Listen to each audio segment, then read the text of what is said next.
हर हर महादेव। जय गुरु जी, शुक्राना गुरु जी, अनंतम अनंतम शुक्राना। आइए संगत जी, शिव पुराण के अगले अध्याय की तरफ चलते हैं। आज के अध्याय में हम जानेंगे कि प्रथम ज्योतिर्लिंग सोमनाथ के प्रादुर्भाव की कथा और उनकी महिमा। तदंतर कपिला नगरी के कालेश्वर, रामेश्वर आदि की महिमा बताते हुए सूत जी ने समुद्र के तट पर स्थित गोकर्ण क्षेत्र के शिवलिंगों की महिमा का वर्णन किया। फिर महाबल नामक शिवलिंग का अद्भुत महात्म्य सुनाकर अन्य बहुत से शिवलिंगों की विचित्र महात्म्य कथा का भी वर्णन करने के पश्चात ऋषियों के पूछने पर वे ज्योतिर्लिंगों का वर्णन करने लगे। सूत जी बोले, ब्राह्मणों, मैंने सद्गुरु से जो कुछ सुना है वह ज्योतिर्लिंगों का महात्म्य तथा उनके प्राकट्य का प्रसंग अपनी बुद्धि के अनुसार संक्षेप में ही सुनाऊंगा। तुम सब लोग ध्यान पूर्वक सुनो। मुने, ज्योतिर्लिंगों में सबसे पहले सोमनाथ का नाम आता है, अतः पहले उन्हीं के महात्म्य को सावधान होकर सुनना। मुनीश्वर महामना प्रजापति दक्ष ने अपनी अश्विनी आदि 27 कन्याओं का विवाह चंद्रमा के साथ किया था। चंद्रमा को स्वामी के रूप में पाकर वे दक्ष कन्याएं विशेष शोभा पाने लगी। तब चंद्रमा भी उन्हें अपनी पत्नी के रूप में पाकर निरंतर सुशोभित होने लगे। उन सब पत्नियों में भी जो रोहिणी नाम की पत्नी थी, एकमात्र वही चंद्रमा को जितनी प्रिय थी उतनी ही दूसरी कोई भी पत्नी कदापि प्रिय नहीं हुई। इसलिए दूसरी स्त्रियों को बड़ा दुख होता था।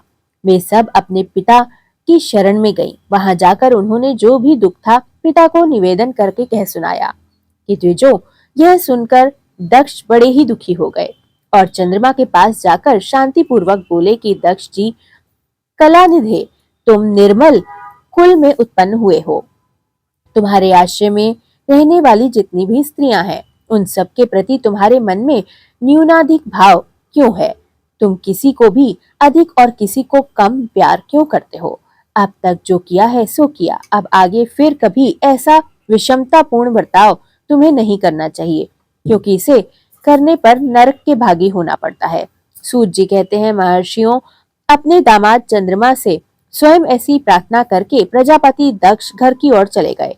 उन्हें पूर्ण निश्चय हो गया था कि वह अब आगे ऐसा नहीं करेंगे।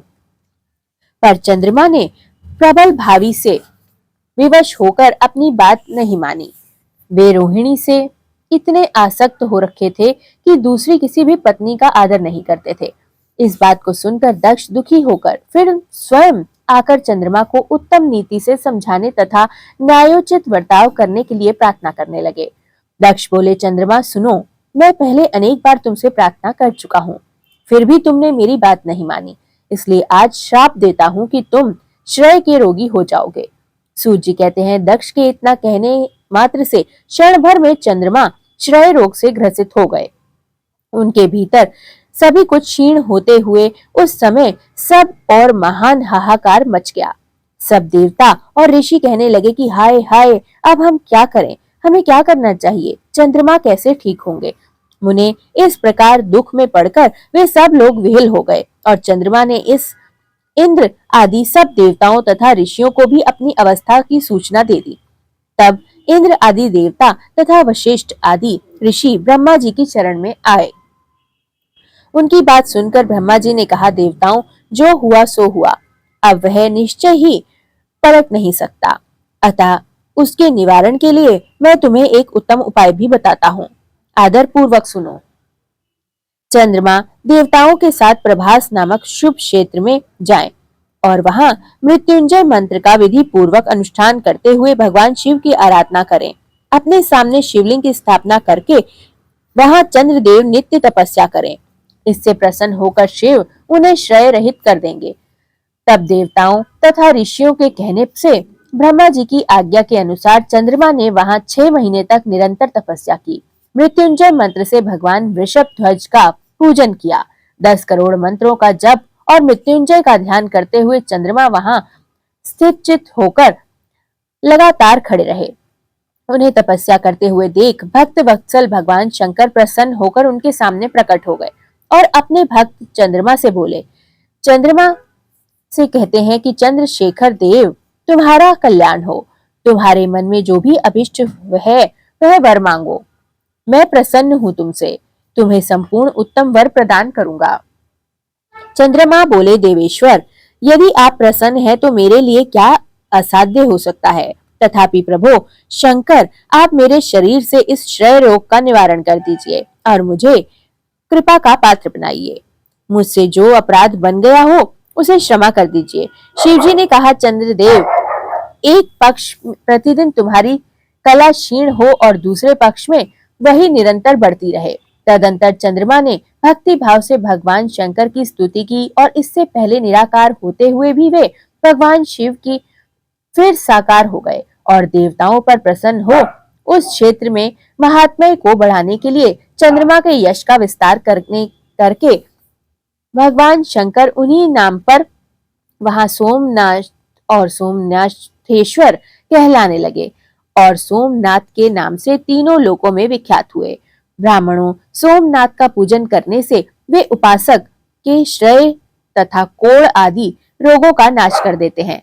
ये चंद्रमा धन्य है, कृत्य कृत्य है, जिनके नाम से तीनों लोकों के स्वामी साक्षात भगवान शंकर भूतल को पवित्र करते हुए प्रभास क्षेत्र में विद्यमान है। वहीं संपूर्ण देवताओं ने सोम कुंड की भी स्थापना की है, जिससे शिव और ब्रह्मा का सदा निवास माना जाता है। चंद्रकुंड इस भूतल पर पाप नाशक तीर्थ के रूप में प्रसिद्ध है। जो मनुष्य इसमें स्नान करता है वह सभी पापों से मुक्त हो जाता है।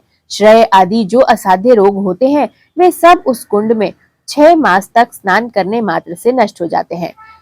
मनुष्य जिस फल के उद्देश्य से भी उस उत्तम तीर्थ का सेवन करता है उस फल को सर्वथा प्राप्त कर ही लेता है, इसमें कोई संशय नहीं है। चंद्रमा निरोग होकर अपना पुराना कार्य संभालने लगे। इस प्रकार मैंने सोमनाथ की उत्पत्ति का सारा प्रसंग तुमसे कह सुनाया। मुनीश्वरों, इस तरह सोमेश्वर लिंग का प्रादुर्भाव हुआ है।